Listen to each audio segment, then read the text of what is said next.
नमस्कार दोस्तों, प्रेरणादायक कहानियाँ विषय के में आपका स्वागत है। भीष्म ने किए थे 4 घोर पाप, जिसके कारण मिली बाणों की सैया। कुछ विद्वान मानते हैं कि देवव्रत अर्थात भीष्म को महाभारत का खलनायक माना जाना चाहिए। भीष्म ने अम्बा, अंबिका और अम्बालिका की भावनाओं को कुचलकर जो कार्य किया वह अमानवीय था। भीष्म ने ऐसे कई अपराध किए जो किसी भी तरह से धर्म द्वारा उचित नहीं थे। इसलिए कहा जाता है कि वह धर्म के साथ होने के कारण आदर्श चरित्र वाले नहीं हो सकते।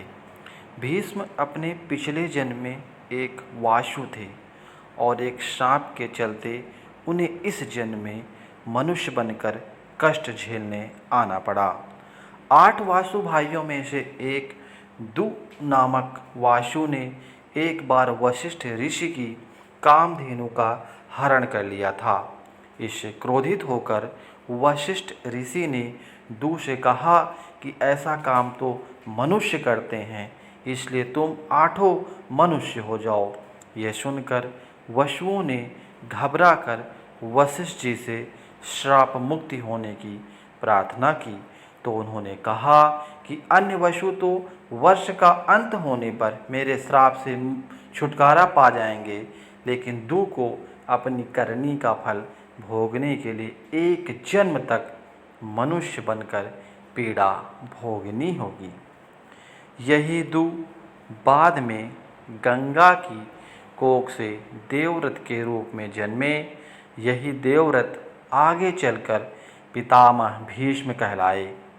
एक बार भीष्म के पिता शांतनु सत्यवती के रूप में और सुंदरता से मुग्ध होकर उससे प्रेम करने लगे थे और उससे विवाह करना चाहते थे, लेकिन सत्यवती ने उनके समक्ष एक ऐसी शर्त रख दी थी कि वह पूर्ण नहीं कर सकते थे।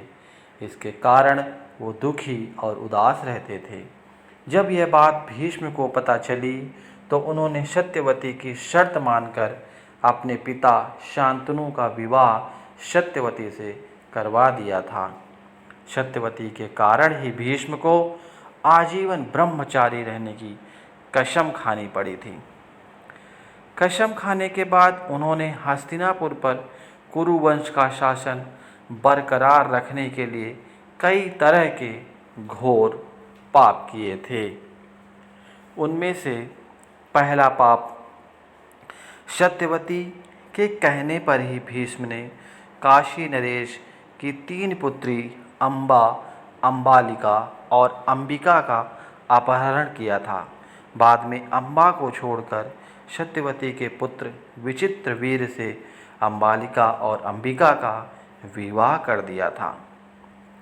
दूसरा पाप, गांधारी और उनके पिता सुबुल की इच्छा के विरुद्ध भीष्म ने धृतराष्ट्र का विवाह गांधारी से करवाया था। माना जाता है कि इसलिए गांधारी ने भी अपनी आँखों पर पट्टी बांधी थी। आखिर अंत में गांधारी को आग में जलकर खुद के प्राणों का अंत करना पड़ा था। तीसरा पाप, भरी सभा में जब द्रौपदी को निर्वस्त्र किया जा रहा था तो भीष्म चुप बैठे थे।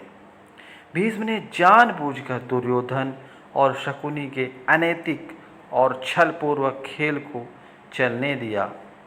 सरसैया पर भीष्म जब मृत्यु का सामना कर रहे थे तब भीष्म ने द्रौपदी से इसके लिए क्षमा भी मांगी थी। चौथा पाप, जब कौरवों की सेना जीत रही थी, ऐसे में भीष्म ने अंतिम वक्त पर पांडवों को अपनी मृत्यु का राज बताकर कौरवों के साथ धोखा किया था।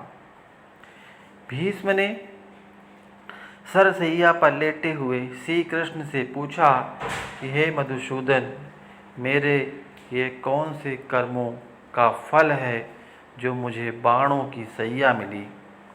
तब श्री कृष्ण ने कहा, पितामह, आप पिछले 101वें जन्म में जब एक राजकुमार थे तब आप एक दिन शिकार पर निकले थे। उसी वक्त एक करकटी नामक सांप एक वृक्ष से नीचे गिरकर आपके घोड़े के अग्रभाग पर बैठ गया। आपने उससे बाण से उठाकर पीठ के पीछे फेंक दिया था। उस समय वह बैर के पेड़ में जाकर गिरा और बैर के कांटे उसकी पीठ में घुस गए। करकटे जितना निकालने की कोशिश करता, उतना ही कांटे उसकी पीठ में घुस जाते।